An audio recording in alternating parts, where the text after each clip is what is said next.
સૌને જય શ્રી કૃષ્ણ. રાધે રાધે. સનાતનના સૌ આશ્રિતોને જ્યારે કથાના માધ્યમથી એક સંવાદમાં એક શબ્દના ભાવે સૌને જ્યારે દુઃખ વ્યક્ત થયું છે ત્યારે એ માટે થઈને હું દિલગીરી માટે કે જે આજથી 3 વર્ષ પહેલા હરિદ્વારમાં કથા હતી અને એ કથામાં રામનું સ્મરણ કરવાથી પણ રામના ગુણો આપણામાં આવે એ માટે મેં એક સંવાદમાં રાવણ અને કુંભકર્ણના સંવાદમાં માં જાનકી વિશેના જે એ બંનેનો સંવાદ હતો અને એ સંવાદ વાલ્મીકી રામાયણના આધારે યુદ્ધકાંડમાં 13મા સર્ગમાં 4થા શ્લોકમાં જે શબ્દ ઉપયોગ કરેલો અને એને અનુસંધાને મેં એ શ્રોતાઓને સમજી શકાય કે ભગવાન રામના સ્મરણ માત્રથી પણ એના ચિંતનથી માણસના રાવણ જેવા રાવણના વિચારો બદલી જાય છે. એ સંવાદને મેં પ્રસ્તુત કરવા માટે જ્યારે કહેલો અને એમાં એક શબ્દ રાવણ અને કુંભકર્ણનો સંવાદનો જે શબ્દ હતો એ મેં કહ્યો તો એના માટે થઈને અત્યારે ભગવાન રામ અને મા જાનકીના ઉપાસકોને એ મારા શબ્દથી લાગી આવ્યું છે, દુઃખ લાગ્યું છે, એ બધાને દુઃખ વ્યક્ત કરી રહ્યા છે. માં જાનકી વિશે કે કોઈ પણ દેવી દેવતાઓ વિશે વ્યાસપીઠે ક્યારેય વિવાદ સર્જ્યો નથી. વ્યાસપીઠ હંમેશા સંવાદ માટે રહી છે. એટલે આ જે શબ્દથી વિવાદ થયો છે, જે શબ્દથી લોકોને ખોટું લાગ્યું છે, એના માટે હું ભગવાન રામ અને મા જાનકીના ઉપાસકોને હું દિલગીરી વ્યક્ત કરું છું. અને કદાચ મારાથી અપરાધ થયો જ છે તો હું મા જાનકીના ચરણોમાં પણ મારું મસ્તક ઝુકાવીને માના ચરણોમાં પણ પ્રાર્થના કરું છું કે માં આપ ક્ષમાયાત છો, આપ મને ક્ષમા કરશો. પુનઃ કહું છું કે આજ 3 વર્ષ પહેલાનો આ વિડીયો છે, 3 વર્ષ પહેલાની કથામાંથી નીકળેલો છે. એટલે સૌ આમની નોંધ લેજો અને મારી આ દિલગીરી જે વ્યક્ત કરું છું એનો સ્વીકાર કરી અને તમે બધાય સાધુ સમાજ સૌ લોકો જેટલા જેટલા પણ ભગવાન રામના ઉપાસકો છો એ બધા જ આ મારી વાતને સ્વીકારી અને પ્રસન્ન રહેશો એવી અપેક્ષા સાથે પુનઃ દિલગીરી વ્યક્ત કરું છું. આપ સૌને જય શ્રી કૃષ્ણ. રાધે રાધે. ક્ષમા વીરસ્ય ભૂષણમ, એટલે કે ક્ષમા એ વીરનું આભૂષણ છે. ક્ષમા માંગવી કે ક્ષમા આપવી એ બંને અર્થમાં એટલી જ મહાન વાત છે. કોઈ વ્યક્તિ પોતાની ભૂલ સ્વીકારીને દિલગીરી વ્યક્ત કરે ત્યારે મોટું મન રાખીને વિવાદને ત્યાં જ પૂર્ણ કરવો એ જ સનાતન ધર્મની ઉદારતા અને શ્રેષ્ઠ સંસ્કાર છે.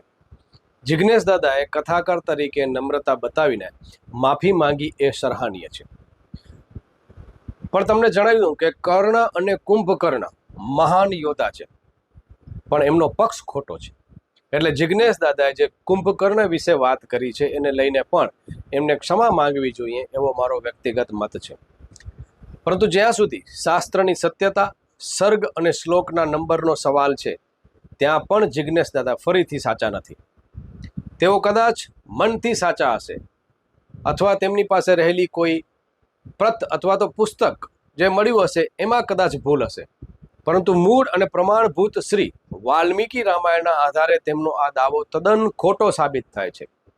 શાસ્ત્રના આધારે જેઓ જિજ્ઞેશ દાદા જે સર્ગ અને શ્લોકનો ઉલ્લેખ કરે છે એમાં એ યુદ્ધકાંડના 13મા સર્ગના 4થા શ્લોકમાં આવી કોઈ વાત છે જ નહીં. રાવણ અને કુંભકર્ણનો સંવાદ છે જ નહીં. તો છે શું એની અંદર? સર્ગ 13 અને શ્લોક 4માં કુંભકર્ણ અને રાવણના સંવાદનો કોઈ જ ઉલ્લેખ મળતો નથી. વાલ્મીકી રામાયણના યુદ્ધકાંડના 13મા સર્ગમાં રાવણ પોતાની સભામાં બેઠો છે, ત્યાં કુંભકર્ણ હાજર જરૂર છે પણ તે મૌન છે. આ સર્ગમાં રાવણ સાથે સંવાદ કરનાર પાત્ર કુંભકર્ણ નથી પણ રાવણનો મંત્રી મહાપાર્શ્વ એ છે. અને એ ખૂબ નિમ્ન પ્રકારની વાત રાવણ સાથે કરે છે મા સીતાને લઈને. એટલે કુંભકર્ણ આવી વાતો નથી કરી. એટલે કુંભકર્ણ અને રાવણના સંવાદને લઈને જિજ્ઞેશ દાદા ફરી પાછું જે ખુલાસો કર્યો છે, દિલગીરી વ્યક્ત કરી છે, એમાં પણ એણે કુંભકર્ણ અને રાવણનો ઉલ્લેખ કર્યો છે અને સર્ગ 13ના 4થા શ્લોકની વાત કરી છે અને વાલ્મીકી રામાયણના યુદ્ધકાંડની વાત કરી છે. તો આ બધી જ વાત ફરી પાછી ખોટી સાબિત થાય છે. તો આ બધી જ વાતને લઈને ફરી એકવાર ચોક્કસ એટલું કહી શકાય કે જિજ્ઞેશ દાદાએ દિલગીરી વ્યક્ત કરી ક્ષમા માંગી એ ખૂબ જ મહાન વસ્તુ છે, અને ક્ષમા આપવી, ક્ષમા માંગવી એ વીરનું આભૂષણ છે. એટલે આપણે સનાતનના જે કોઈ પણ લોકો જે છે આ વાતને અહીંયા પૂર્ણ વિરામ મૂકવું જોઈએ. કુંભકર્ણ જેવા મહાન યોદ્ધા વિશે પણ, કારણ કે એ રાવણને ટકોર કરે છે, એ રાવણને અપશબ્દ કહે છે કુંભકર્ણ કે ત્યાં શું કર્યું છે, તને ખબર છે કે ભગવાન શ્રી રામની પત્નીનું તો હરણ કરી અને લઈ આવ્યો છે, ત્યારે મોટું જઘન્ય અપરાધ કર્યું છે. આવી ડાહી વાત અને સમજદારીની વાત કુંભકર્ણ કરી છે. ત્યારે જિજ્ઞેશ દાદાએ કુંભકર્ણ અને રાવણના સંવાદમાં કુંભકર્ણને જે નીચો દેખાડવાનું કામ કર્યું છે એ પણ ખરેખર યોગ્ય નથી. તો આની પણ ચોખવટ જિજ્ઞેશ દાદાએ કરવી જોઈએ. વાલ્મીકી રામાયણના યુદ્ધકાંડમાં રાવણ અને કુંભકર્ણ વચ્ચેનો અસલી સંવાદ સર્ગ 60 થી શરૂ થાય છે, અને જિજ્ઞેશ દાદા જે 13માં સર્ગની વાત કરે છે અને એ 4થા શ્લોકની વાત કરે છે, ત્યારે તો રાવણ ઊંઘતો હોય છે અને સભામાં કંઈ બોલતો નથી. જ્યારે રાવણના પક્ષમાં મોટા મોટા રાક્ષસો માર્યા જાય છે, ત્યારે ગભરાયેલો રાવણ કુંભકર્ણને જગાડવા માટે પોતાના સૈનિકોને મોકલે છે. કુંભકર્ણ જાગીને સભામાં આવે છે, ત્યારે તેમની વચ્ચે જે સંવાદ થાય છે તે યુદ્ધકાંડના સર્ગ 60 અને 61માં વિગતવાર આપેલો છે. તો તેમની વચ્ચેનો અસલી સંવાદ અને તેના મુખ્ય શ્લોકો જે છે એમાં રાવણને કુંભકર્ણ ઠપકો આપે છે.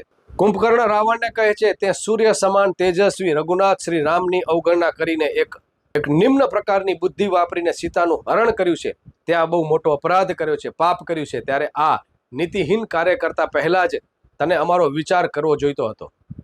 ત્યારે રાવણનો ક્રોધ અને પોતાની લાચારી સર્ગ 61માં કુંભકર્ણના મુખે ઠપકો સાંભળીને રાવણ ગુસ્સે ભરાય છે અને કહે છે, જે થઈ ગયું તે થઈ ગયું. હવે તમે મને જ્ઞાન આપવાની બદલે, મારી ભૂલો કાઢવાની બદલે હવે મારો સાથ આપો. તું મારો ભાઈ છો, અત્યારે મને આ મુશ્કેલીમાંથી તું બચાવ. તો રાવણ પોતાની લાચારી વ્યક્ત કરે છે, અને એ સર્ગ 61માં છે અને 28માં શ્લોકમાં છે.